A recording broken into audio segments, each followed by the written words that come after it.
عمران خان ایک روزہ دورے پر کوئٹہ پہنچ گئے ہیں. اب سے کچھ دیر قبل ایئرپورٹ پر ان کا وزیر اعلیٰ بلوچستان نے استقبال کیا اور کورونا وائرس کے پیش نظر جو پروٹوکول ہے اس کے تحت دونوں رہنما ملے. اور اس کے بعد وزیر اعظم پاکستان عمران خان جو ہے وہ گولا میڈیکل کمپلیکس اسپتال پہنچے ہیں, جہاں پر انہوں نے جو کورونا کے لیے جو آئسولیشن وارڈ اور قرنطینہ سینٹر بنایا گیا ہے وہاں کا دورہ کیا. اور وہاں پر چیف سیکرٹری بلوچستان کی جانب سے وزیر اعظم عمران خان کو بریفنگ دی گئی اور اقدامات اور انتظامات کے حوالے سے انہیں آگاہ کیا.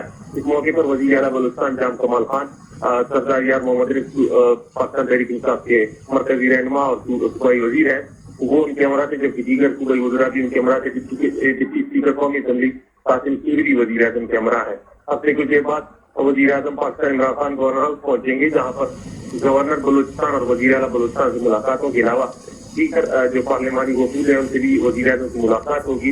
اور اس موقع پر میڈیا